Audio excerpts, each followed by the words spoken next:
Profitable trader rule number 13. तुमच्या अकाउंटमध्ये किती बॅलन्स आहे किंवा कोणाच्या अकाउंटमध्ये किती बॅलन्स आहे, मी स्पेसिफिकली म्हणतोय ट्रेडिंग अकाउंटमध्ये.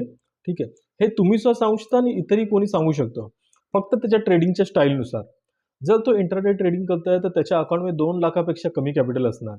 जर तो पोझिशनल ट्रेड करत असेल तर 5 लाख किंवा त्यापेक्षा थोडंसं वरती कॅपिटल असणार.